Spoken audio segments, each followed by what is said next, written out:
ಗೋಬಿ ಮಂಚೂರಿ ಈಗ ಸಿದ್ಧವಾಗಿದೆ. ಈಗ ನಾವೀಗ ಟೇಸ್ಟ್ ಮಾಡೋಣ. ಚಾರ್ಜ್ ಮಾಡ್ತಾರೆ ಕೆಲವು. ಇಲ್ಲಿ ಒಂದು 65 ಇದೆ ನೀಲಗಿರಿಯಲ್ಲಿ. 165 ರೂಪಾಯಿ ತಗೊಳ್ತಾರೆ ಒಂದು ಗೋಬಿ ಮಂಚೂರಿಗೆ. ಎಂತಕ್ಕೆ ಸುಮ್ನೆ, ನಾವು ಮನೆಯಲ್ಲೇ ಮಾಡಿ ತಿನ್ನುವಂತದ್ದು ತುಂಬಾ ಆಹಾರ ಉತ್ತಮಕರವಾದದ್ದು. ಉತ್ತಮ ಆಹಾರ ಅಂತ ಹೇಳಿದ್ರೆ ನೋಡಿ, ಈ ತರ ಕರೆದುಕೊಳ್ಬೇಕು, ಇದನ್ನ ಕರಿಬೇಕು, ರೆಸಿಪಿಯಾಗಿ ಬರ್ಬೇಕದು.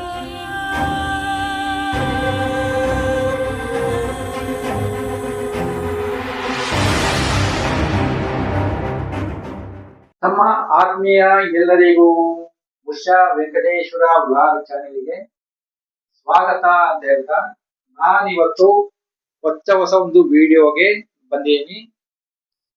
ಇವತ್ತಿನ ಒಂದು ವಿಡಿಯೋದಲ್ಲಿ ನಾನು ಗೋಬಿ ಮಂಚೂರಿ ಮಾಡುವಂತ ರೆಸಿಪಿನ ನಿಮಗೆ ನಾನು ಮಾಡಿ ತೋರಿಸ್ತೇನೆ. ನಾನು ಸದ್ಯಕ್ಕೆ ಎಲ್ಲಿ ಹೊರಗಡೆ ವ್ಲಾಗ್ ಮಾಡಕ್ಕೆ ಹೋಗಿಲ್ಲ. ಹೊರಗಡೆ ವ್ಲಾಗ್ ಮಾಡಕ್ಕೆ ಈಗ ಹೋಗ್ತೀನಿ, ನಾಳೆ ನಾಡಿದಿಂದಾಗಿ ಹೋಗ್ತೀನಿ. ಯಾಕಂತ ಹೇಳಿದ್ರೆ ಒಂದು 20 ಡೇಸ್ಗಿಂತ ಹೆಚ್ಚು ನಾನು ಟೆಂಪಲ್ ಅಲ್ಲಿ ಡ್ಯೂಟಿ ಇತ್ತು. ಮತ್ತೆ ತಮಿಳುನಾಡಲ್ಲಿ ಎಲೆಕ್ಷನ್ ಒಂದು ಬಿಸಿ ಆಯ್ತು. ಹಾಗಾಗಿ ಎಲ್ಲ ಕಡೆ ಚೆಕ್ಕಿಂಗ್ ಇದೆ. ಮತ್ತೆ ನಾನು ಟೆಂಪಲ್ ಅಲ್ಲಿ ಸ್ವಲ್ಪ ಬಿಸಿ ಇರುವ ಕಾರಣ ಬೆಳಗ್ಗೆ ಒಂದು 4 ಗಂಟೆಗೆ ಎದ್ದು ದೇವಸ್ಥಾನ ಕೆಲಸ ಎಲ್ಲ ಮುಗಿಸಿ ಬರುವಾಗ ಗಂಟೆ 9 ಆಗುತ್ತೆ. ಆಮೇಲೆ ಸ್ವಲ್ಪ ಹೊರಗಡೆ ಹೋಗೋದಕ್ಕೆ ಸ್ವಲ್ಪ ಉದಾಸೀನ ಕೂಡ. ಇನ್ನು ಎರಡನೇದು ಏನಪ್ಪಾ ಅಂತ ಹೇಳಿದ್ರೆ, ಎಲೆಕ್ಷನ್ ಬಿಸಿ ಆದ ಕಾರಣ ಎಲ್ಲಾ ಕಡೆ ಚೆಕ್ಕಿಂಗ್ ಇರುವ ಕಾರಣ ಒಂದು ಟ್ರಾವೆಲ್ ಮೂಲಕ ನಮಗೆ ಗಾಡಿ ತಕೊಂಡು ಹೋಗಲ್ಲ. ಅಲ್ಲಿ ಚೆಕ್ಕಿಂಗ್ ಸುಮಾರು ಕಡೆ ಚೆಕ್ಕಿಂಗ್ ಮಾಡ್ತಾ ಇದ್ರು. ಆಮೇಲೆ 2 ಡೇಸ್ ಇಂದ 3 ಡೇಸ್ ಸ್ವಲ್ಪ ನನಗೆ ಹೊರಗಡೆ ಒಂದು ಫಂಕ್ಷನ್ ಇತ್ತು, ಹಾಗಾಗಿ ಅಲ್ಲಿ ಹೋದೆ. ಹಾಗಾಗಿ ಬ್ಲಾಗ್ ಸರಿಯಾಗಿ ಹೊರಗಡೆ ವ್ಲಾಗ್ ಮಾಡಕ್ಕೆ ಆಗಿಲ್ಲ. ಈಗ ಇನ್ನು ಮುಂದೆ ಕಂಟಿನ್ಯೂ ಆಗಿ ವ್ಲಾಗ್ ಮಾಡಬೇಕು ಅಂತ ಹೇಳಿ ಅನ್ಕೊಂಡಿದೀನಿ, ನೋಡೋಣ. ಆದ್ರೆ ಇವತ್ತೊಂದು ಮನೆಯಲ್ಲೇ ನಾನು ನಿಮಗೆ ಗೋಬಿ ಮಂಚೂರಿ ಮಾಡುವಂತ ರೆಸಿಪಿನ ನಾನು ನಿಮಗೆ ಮಾಡಿ ತೋರಿಸ್ತಾ ಇದ್ದೀನಿ. ಯಾರು ನಮ್ಮ ಚಾನೆಲ್ ಅನ್ನ ಮೊದಲ ಮಾಡಿ ನೋಡ್ತಾ ಇದ್ದೀರಾ, ನಮ್ಮ ಚಾನೆಲ್ ಅನ್ನ ಸಬ್ಸ್ಕ್ರೈಬ್ ಮಾಡಿ, ಉಷಾ ವೆಂಕಟೇಶ್ವರ ವ್ಲಾಗ್ ಅಂತ ಹೇಳಿ.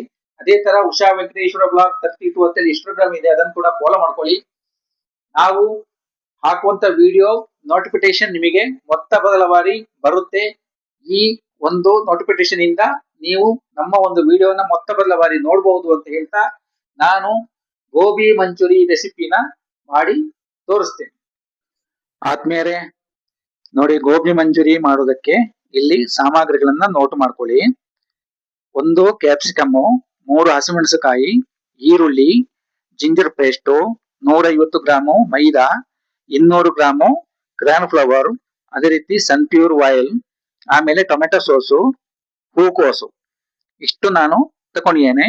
ನೋಡಿ, ಇಲ್ಲಿ ಗ್ರಾನ್ ಫ್ಲವರ್ ನಾವು ಜಾಸ್ತಿ ಬಳಸ್ಕೊಳ್ಬೇಕು. ಯಾಕಂತ ಹೇಳಿದ್ರೆ ಒಂದು ಗೋಬಿ ಮಂಚೂರಿ ಒಂದು ಒಳ್ಳೆ ಕ್ರಿಸ್ಪಿ ಆಗಿ ಅದು ಬರುತ್ತೆ. ಹಾಗಾಗಿ ನಾವು ಗ್ರಾನ್ ಫ್ಲವರ್ ಅನ್ನ ಸ್ವಲ್ಪ ಜಾಸ್ತಿ ತಗೊಳ್ಬೇಕಾಗತ್ತೆ. ಮೈದಾ ಹುಡಿಯನ್ನ ಸ್ವಲ್ಪ ಕಡಿಮೆ ನಾವು ಬಳಸ್ಕೊಳ್ಬೇಕು. ಇನ್ನು ಈ ಒಂದು ಕೋಸ್ ಏನಿದೆ, ನಾವು ಇದನ್ನ ಪೇಟೆಯಿಂದ ನಾವು ತಕೊಂಡು ಬಂದಿರ್ತೀವಿ. ಇದನ್ನ ಯಾವುದೇ ಕಾರಣಕ್ಕೂ ನಾವು ಇದನ್ನ ಹಾಗೆ ಕಟ್ ಮಾಡಿ ಗೋಬಿ ಮಂಚೂರಿ ಮಾಡುವಾಗಿಲ್ಲ.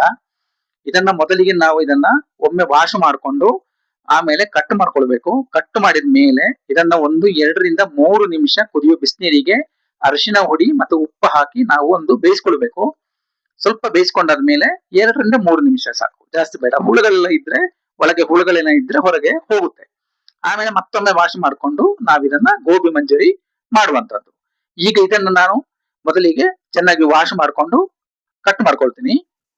ಆದ್ಮೇಲೆ ನೋಡಿ, ಇದನ್ನ ಚೆನ್ನಾಗಿ ಹೀಗೆ ಒಂದ್ಸಲ ನೀರಿನಲ್ಲಿ ನಾನು ವಾಶ್ ಮಾಡ್ಕೊಳ್ತಾ ಇದ್ದೀನಿ. ಕೆಲವರು ಏನ್ ಮಾಡ್ತಾರೆ ಅಂತ ಹೇಳಿದ್ರೆ, ಇದನ್ನ ಹಾಗೆ ಕುದಿಯ ಬಿಸಿನೀರಿಗೆ ಹಾಕಿ ತೆಗಿತಾರೆ, ಅರಿಶಿನ ಹುಡಿ ಮತ್ತೆ ಉಪ್ಪು ಹಾಕಿ. ನಾನೇನ್ ಮಾಡ್ತೀನಿ ಅಂತ ಹೇಳಿದ್ರೆ, ಹಾಗೆ ಮಾಡಿದ್ರೆ ಕೆಲವೊಮ್ಮೆ ಏನಾಗುತ್ತೆ, ಅದರ ಒಳಗಿದ್ದ ಹುಳುಗಳು ಸರಿಯಾಗಿ ಹೋಗಲ್ಲ ಅದು. ಹಾಗಾಗಿ ನಾನು ಏನ್ ಮಾಡ್ತೀನಿ ಅಂತ ಹೇಳಿದ್ರೆ, ಫಸ್ಟಿಗೆ ಒಮ್ಮೆ ವಾಶ್ ಮಾಡ್ಕೊಂಡು, ನೀರಲ್ಲಿ ವಾಶ್ ಮಾಡ್ಕೊಂಡು ಇದನ್ನ ಈಗ ನಾನು ಕಟ್ ಮಾಡ್ಕೊಳ್ತೀನಿ.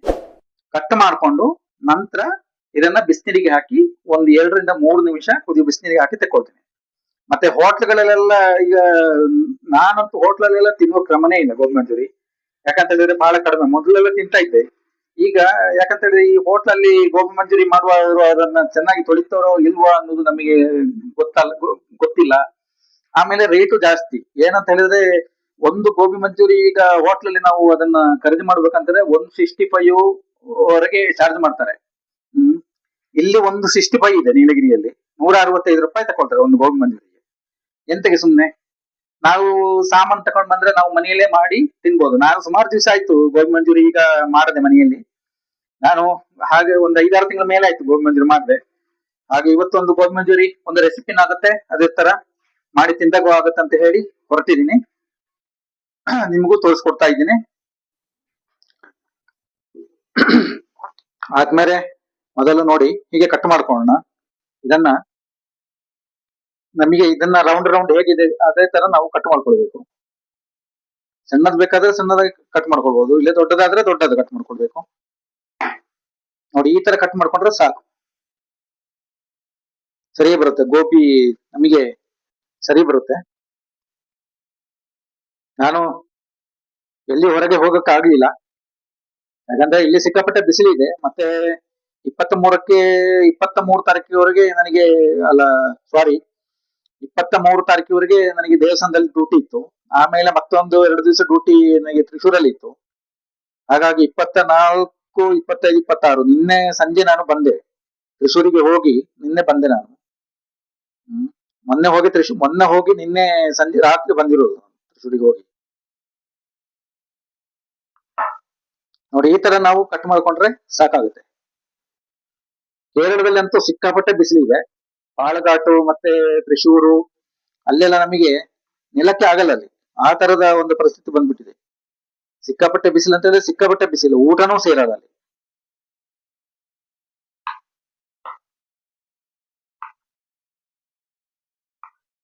ನೋಡಿ ಈ ತರ ನಾವು ಕಟ್ ಮಾಡ್ಕೊಂಡ್ರೆ ಸಾಕು. ನೋಡಿ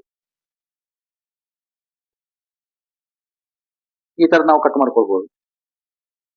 ಮತ್ತೆ ಇದು ಬೇಕಾದ್ರೆ ನಾವು ಜನಗಳು ಜಾಸ್ತಿ ಇದ್ರೆ ನಾವು ಒಮ್ಮೆ ಈ ತರನು ಸೇರಿಸ್ಕೊಂಡು ಮಾಡ್ಕೊಳ್ಬಹುದು ಗೋಬಿನ. ಇಲ್ಲಿ ನಾನು ಒಬ್ಬನೇ ಇದ್ದೀನಿ, ಹಾಗಾಗಿ ನನಗೆ ಇದು ಸಾಕಾಗುತ್ತೆ, ಬೇಕಾದಷ್ಟಾಗುತ್ತೆ ಇದು.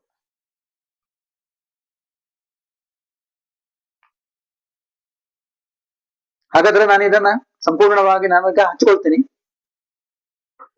ನೋಡಿ ನಾನು ಈ ತರ ನೋಡಿ ನಾನು ಕಟ್ ಮಾಡಿ ಇಟ್ಕೊಂಡಿದ್ದೀನಿ. ನೋಡಿ ಈಗ ಇದನ್ನ ಬಿಸಿನೀರಿಗೆ ಹಾಕೊಳ್ಬೇಕು.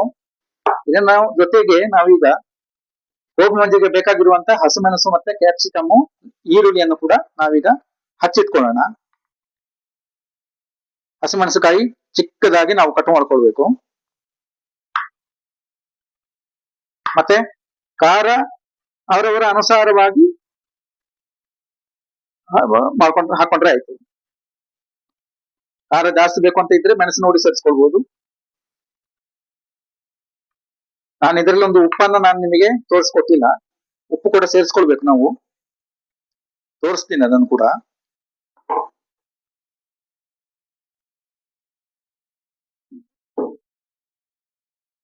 ಈ ಕ್ಯಾಪ್ಸಿಕಮ್ ನಾವು ಗೋಬಿ ಮಂಚೂರಿಗೆ ಹಾಕುವುದರಿಂದ ಏನಾಗುತ್ತೆ ಅಂತ ಹೇಳಿದ್ರೆ, ಸಣ್ಣದಾಗಿ ಉದ್ದಕ್ಕೆ ನಾವು ಹಚ್ಕೊಳ್ಬೇಕು. ಈ ತರ ಮಧ್ಯ ಮಧ್ಯದಲ್ಲಿ ಗೋಬಿ ಮಂಚೂರಿ ತಿನ್ಬೇಕಾದ್ರೆ, ನಮಗೆ ಬಾಯಿಗೆ ಸಿಗ್ಬೇಕಾದ್ರೆ ಒಂದು ಒಳ್ಳೆ ಟೇಸ್ಟ್ ಕೊಡುತ್ತೆ. ಆದ್ಮೇಲೆ ನೋಡಿ ನೀರು ಇಟ್ಟಿದ್ದೀನಿ, ಬಿಸಿ ಆಗ್ತಾ ಇದೆ. ಈಗ ನಾನು ಈ ಹಚ್ಕೊಂಡಂತ ಕೋಸೇನಿದೆ ಇದನ್ನ ನಾನೀಗ ನೀರಿಗೆ ಹಾಕೊಳ್ತೀನಿ. ಒಂದು 2 ನಿಮಿಷ ಇದು ಚೆನ್ನಾಗಿ ಇದರಲ್ಲಿ ಇದಾಗಬೇಕು, ಏನು ಬೇಯಬೇಕು. ಬೇಯಬೇಕು ಅಂತ ಹೇಳಿದ್ರೆ ಸಂಪೂರ್ಣ ಬೇಯಲಿಕ್ಕಿಲ್ಲ, ಒಂದು ಅದರಲ್ಲಿ ಏನಾದ್ರೂ ಹುಳಗಳೇನಾಗಿದ್ರೆ ಬಿಡೋದಕ್ಕೋಸ್ಕರ ಮಾತ್ರ. ಅರಿಶಿನ ಹುಡಿ ಮತ್ತೆ ಉಪ್ಪನ್ನು ಕೂಡ ನಾನು ಈಗ ಸೇರಿಸ್ಕೊಳ್ತೀನಿ. ನೋಡಿ ಇದಕ್ಕೆ ನಾನೀಗ ಅರಿಶಿನ ಹುಡಿ ಕೂಡ ಒಂದು 1/4 ಸ್ಪೂನ್ ಆಗುವಷ್ಟು ಅರಿಶಿನ ಹುಡಿ ಹಾಕೊಳ್ತೀನಿ. ಆಮೇಲೆ ಉಪ್ಪನ್ನು ಕೂಡ ನಾನು ಇಲ್ಲಿ ಹಾಕೊಳ್ತಾ ಇದ್ದೀನಿ. ಉಪ್ಪು ಕೂಡ ನಾನು ಹಾಕೊಳ್ತಾ ಇದ್ದೀನಿ. ಚೆನ್ನಾಗಿ ವಾಶ್ ಮಾಡಿಕೊಂಡು ತಿನ್ನೋದು ತುಂಬಾ ಉತ್ತಮ. ಯಾಕಂದ್ರೆ ಹೋಟ್ಲಲ್ಲಿ ನಾವು 100, 165 ರೂಪಾಯಿ, 110 ರೂಪಾಯಿ ಎಲ್ಲ ಕೊಟ್ಬಿಟ್ಟು ದುಡ್ಡು ಕೊಡುದು ಬೇರೆ, ಆಮೇಲೆ ಅವರು ಅದನ್ನ ಚೆನ್ನಾಗಿ ವಾಶ್ ಮಾಡ್ಕೊಳ್ತಾರೋ ಇಲ್ವೋ ಅನ್ನೋದು ನಮಗೆ ಗೊತ್ತಿರಲ್ಲ. ಏನು ಟೌನ್ ಅಲ್ಲಿ ಎಲ್ಲೆಲ್ಲೋ ಹಾಕಿರ್ತಾರೆ ಅದನ್ನ ತಕೊಂಡ್ ಬಂದ್ಬಿಟ್ಟು ಹಾಗೆ ಹಾಕಿಬಿಟ್ಟು ಹಾಗೆ ಗೋಬಿ ಮಾಡಿ ಕೊಡ್ತಾರೋ ಯಾರಿಗ್ ಗೊತ್ತು. ಹಾಗಾಗಿ ನಾವು ಮನೆಯಲ್ಲೇ ಮಾಡಿ ತಿನ್ನುವಂತದ್ದು ತುಂಬಾ ಆಹಾರ ಉತ್ತಮಕರವಾದದ್ದು. ಉತ್ತಮ ಆಹಾರ ಅಂತ ಹೇಳಿದ್ರೆ ಈಗ ಸಿಕ್ಕುವಂತದ್ದೆಲ್ಲ ಕೆಮಿಕಲ್, ಎಲ್ಲ ಐಟಮು ಎಲ್ಲ ಪ್ರತಿಯೊಂದು ಕೂಡ ಕೆಮಿಕಲ್ ಐಟಮೇ. ಕೆಮಿಕಲ್ ಇಲ್ಲದ್ದು ಯಾರು ಇಲ್ಲ, ಕೆಮಿಕಲ್ ಇಲ್ಲದ್ದು ಯಾವುದೂ ಇಲ್ಲ. ಆದ್ರೂ ನಾವೇ ಮಾಡಿ ತಿನ್ನೋದು ತುಂಬಾ ಉತ್ತಮವಾಗಿರುತ್ತೆ. ನೋಡಿ ಇದಾಗಿದೆ. ಈಗ ಇನ್ನೊಮ್ಮೆ ಇದನ್ನ ನಾನೀಗ ನೀರು ಹಾಕೊಂಡು ವಾಶ್ ಮಾಡ್ಕೊಳ್ಬೇಕು ಮತ್ತೆ. ಆದ್ಮೇಲೆ ಈಗ ಮತ್ತೆ ನಾನು ಇದರ ಮೇಲೆ ಈಗ ನೀರು ಹಾಕೊಂಡು ಒಮ್ಮೆ ವಾಶ್ ಮಾಡ್ಕೊಳ್ತೀನಿ.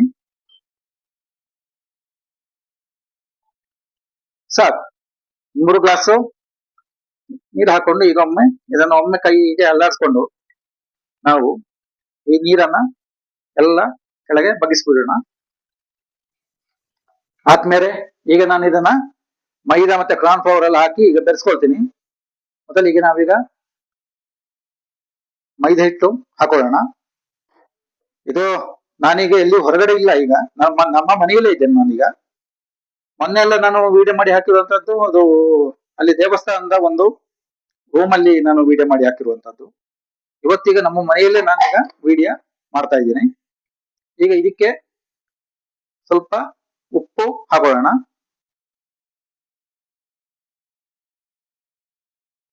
ಆಮೇಲೆ ಅಚ್ಚ ಖಾರದ ಪುಡಿ ಸ್ವಲ್ಪ ಹಾಕೊಳ್ತಾ ಇದ್ದೀನಿ.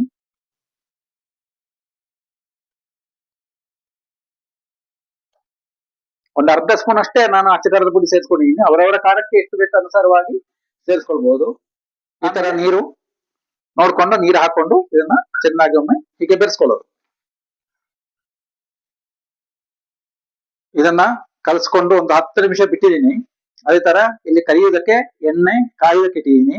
ಸನ್ಪ್ಯೂರ್ ಎಣ್ಣೆಯನ್ನ ನಾನು ಇಲ್ಲಿ ಬೆರೆಸ್ತಾ ಇದ್ದೀನಿ. ಇದು ಕೋಸನ್ನ ಈ ತರ ಕಲಸ್ಕೊಂಡು ಒಂದು 10 ನಿಮಿಷ ಬಿಡಬೇಕು. 10 ನಿಮಿಷದಿಂದ 10-15 ನಿಮಿಷ ಬಿಟ್ರು ತೊಂದರೆ ಇಲ್ಲ. ಮತ್ತೆ ಇದಕ್ಕೆ ಯಾವುದೇ ರೀತಿಯಾದಂತ ಸೋಡವನ್ನ ಬಳಸುವ ಅವಶ್ಯಕತೆ ಇರುವುದಿಲ್ಲ. ಸೋಡಾ ಅಂತ ಬಳಸುವ ಅವಶ್ಯಕತೆ ಬೇಡ. ಈಗ ಇದನ್ನ ನಾವು ಈಗ ಎಣ್ಣೆಯಲ್ಲಿ ಕರಿಯೋಣ. ಎಣ್ಣೆ ಕಾಯ್ಬೇಕು. ನಾನಿವತ್ತು ಇದು ರೆಸಿಪಿಯನ್ನ ಹೊರಗಡೆ ಎಲ್ಲಿಯೂ ಮಾಡ್ತಾ ಇಲ್ಲ, ನಮ್ಮ ಮನೆಯಲ್ಲೇ ನಾನು ಮಾಡ್ತಾ ಇದ್ದೀನಿ.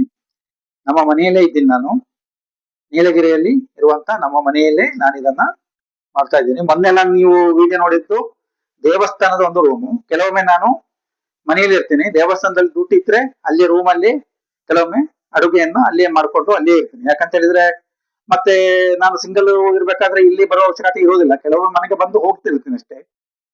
ದೇವಸ್ಥಾನದ ಇಲ್ಲಿಗೆ 3 ಕಿಲೋಮೀಟರ್ ಆಗುತ್ತೆ. ದೇವಸ್ಥಾನದಲ್ಲಿ ಡ್ಯೂಟಿ ಇದ್ರೆ ಅಲ್ಲಿ ಎಲ್ಲ ಪಾತ್ರ ಸಾಮಾನುಗಳು ಅಲ್ಲಿ ಇದೆ, ಅಲ್ಲಿದು ಇದೆಲ್ಲ ನಮ್ಮದೇ ಐಟಮ್ಗಳು. ಅಲ್ಲಿರುವ ಐಟಮ್ಗಳಿಂದ ಅಲ್ಲಿ ನಿಮಗೆ ಮಾಡ್ಕೊಂಡು ಅಲ್ಲಿ ತಿನ್ನೋದಕ್ಕೆ ಎಲ್ಲ ವ್ಯವಸ್ಥೆನೂ ಇದೆ. ಹಾಗಾಗಿ ನಾನು ಅಲ್ಲಿಯೇ ಇರ್ತೇನೆ. ನೋಡಿ, ಒಂದು ತವನು ಕೂಡ ಹೀಗೆ ಇಟ್ಕೊಳ್ಬೇಕು. ಕಣ್ಣಿನ ಪಾತ್ರ ಇದ್ರೆ ಕಣ್ಣಿನ ಪಾತ್ರನೂ ಆಗುತ್ತೆ. ಇಲ್ಲಿ ಕಣ್ಣಿನ ಪಾತ್ರದಲ್ಲಿ ನಾನು ಅನ್ನ ಹಾಕಿಟ್ಟಿದ್ದೀನಿ, ಅನ್ನ ಇದೆ. ಮತ್ತೆ ಸ್ವಲ್ಪ ಕೈ ಮುಗಿಸ್ಕೊಳ್ಳೋದಕ್ಕೆ ಸ್ವಲ್ಪ ನೀರು ಈ ಪಾತ್ರದಲ್ಲಿ ಹೀಗೆ ನೀರು ತಕೊಳ್ಬೇಕು. ನೋಡಿ, ಈಗ ಎಣ್ಣೆ ಈಗ ಕಾಯ್ತಾ ಬಂದಿದೆ. ನೋಡಿ, ಎಣ್ಣೆ ಕಾದಿದೆ. ಈಗ ಈ ತರ ಎಣ್ಣೆ ಒಂದು ಐಟಮ್ ಅನ್ನು ಯಾವತ್ತೇ ಮಾಡುವಾಗಲೂ ನಾವು ಮಧ್ಯಕ್ಕೆ ಇದನ್ನ ಹಾಕೊಳ್ಬಾರದು, ಸೈಡ್ ಇಂದ ನಾವು ಹಾಕೊಳ್ಬೇಕು. ನಾನು ಗೋಬಿ ಮಂಚೂರಿಯನ್ನ ಬಹಳಷ್ಟು ಕಡೆ ಮಾಡಿದ್ದೀನಿ. ನಮ್ಮ ಒಂದು ತಂಗಿಯ ಮನೆಯಲ್ಲಿ ಆಗಿರ್ಬೋದು, ಇಲ್ಲ ಅವರ ಒಂದು ಕೇರಳದಲ್ಲಿ ಇರುವಂತ ರಿಲೇಷನ್ ಮನೆ ಆಗಿರ್ಬೋದು, ಎಲ್ಲ ಕಡೆ ನಾನು ಗೋಬಿ ಮಂಚೂರಿಯನ್ನ ನಾನು ಮಾಡಿ ಸುಮಾರು ಮಂದಿಗೆಲ್ಲ ನಾನು ಮಾಡಿ ಕೊಟ್ಟಿದ್ದೀನಿ.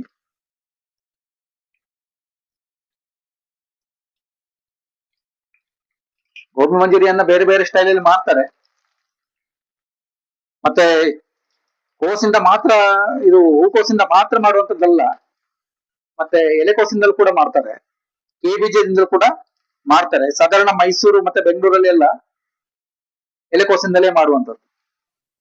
ನೋಡಿ, ಗೋಬಿ ಸಿದ್ಧವಾಗಿದೆ. ನೋಡಿ, ಈಗ ಕರೆದಿಟ್ಟಂತ ಇದು ಗೋಬಿ.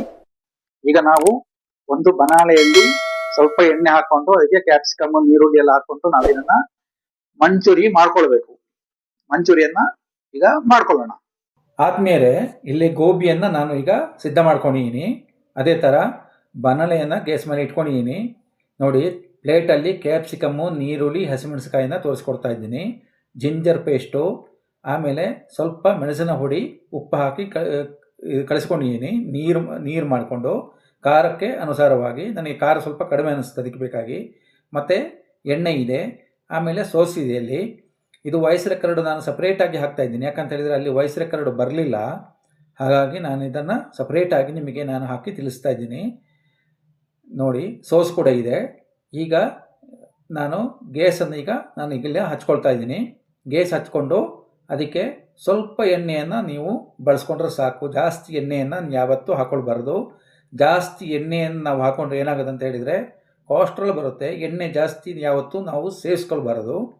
ಸ್ವಲ್ಪ ಎಣ್ಣೆ ಹಾಕ್ಕೊಂಡು ಎಣ್ಣೆ ಕಾದ ತಕ್ಷಣ ಅದಕ್ಕೆ ಕ್ಯಾಪ್ಸಿಕಮ್ಮು, ನೀರುಳ್ಳಿ ಮತ್ತು ಹಸಿಮೆಣಸಿನಕಾಯಿ ಎಲ್ಲ ಹಾಕ್ಕೊಂಡು ಅದಕ್ಕೆ ಗೋಬಿಯನ್ನು ಹಾಕಿ ಅಷ್ಟು ಹಾಕ್ಕೊಂಡು ಜಿಂಜರ್ ಪೇಸ್ಟ್ ಹಾಕ್ಕೊಳ್ಳಿ. ಜಿಂಜರ್ ಪೇಸ್ಟ್ ಹಾಕಿದ ಮೇಲೆ ಕಲಸಿಟ್ಟಂಥ ಮೆಣಸಿನ ಹುಡಿ ಹಾಕ್ಕೊಳ್ಳಿ. ಮೆಣಸಿನ ಹುಡಿ ಹಾಕಿದ ಮೇಲೆ ಗೋಬಿಯನ್ನು ಹಾಕ್ಕೊಳ್ಳಿ. ಅದರಲ್ಲಿ ಸ್ವಲ್ಪ ಅದು ಬೇಯಬೇಕು ಚೆನ್ನಾಗಿ. ಕ್ಯಾಪ್ಸಿಕಮ್ ಚೆನ್ನಾಗಿ, ನೀರುಳ್ಳಿ ಎಲ್ಲ ಚೆನ್ನಾಗಿ ಫಸ್ಟು ಬೇಯಬೇಕು. ಬೇಯದಿದ್ರೆ ಏನಾಗುತ್ತೆ, ತಿನ್ನಬೇಕಾದ್ರೆ ಬಾಯಿಗೆ ಸ್ವಲ್ಪ ಹಾಗೆ ಸಿಗುತ್ತೆ. ಗೋಬಿ ಮಂಚೂರಿ ಮಾಡ್ಕೊಂಡಾದ ಮೇಲೆ ನಾನು ನಿಮಗೆ ವಿಡಿಯೋದಲ್ಲಿ ಸಿಗ್ತೀನಿ. ಇದನ್ನು ಇಲ್ಲಿ ನಾನು ಸ್ಕ್ರಿಪ್ಟ್ ಮಾಡ್ತಾ ಇದ್ದೀನಿ ಈ ವಿಡಿಯೋನ ಸ್ವಲ್ಪ. ಆತ್ಮೀಯರೇ ನೋಡಿ, ಗೋಬಿ ಮಂಚೂರಿ ಈಗ ಸಿದ್ಧವಾಗಿದೆ. ಈಗ ನಾವೀಗ ಟೇಸ್ಟ್ ಮಾಡೋಣ. ಕೆಲವು ಇದರಲ್ಲಿ ವಿಡಿಯೋವನ್ನ ಸ್ಕ್ರಿಪ್ಟ್ ಮಾಡಿದ್ದೀನಿ. ಯಾಕಂತ ಹೇಳಿದ್ರೆ ನಾನು ಒಬ್ಬನೇ ಇದ್ದ ಕಾರಣ ಇದು ಕೆಲವೊಂದು ವಿಡಿಯೋವನ್ನ ಎರಡೂ ಸೇರಿಸಿ ಮಾಡಕ್ ಆಗಲ್ಲ. ಹಾಗಾಗಿ ಈ ಗೋಬಿ ಮಂಚೂರಿ ಯಾವ ತರ ಆಗಿದೆ ಅಂತ ಹೇಳಿ ಈಗ ನೋಡೋಣ, ಟೇಸ್ಟ್ ಮಾಡೋಣ.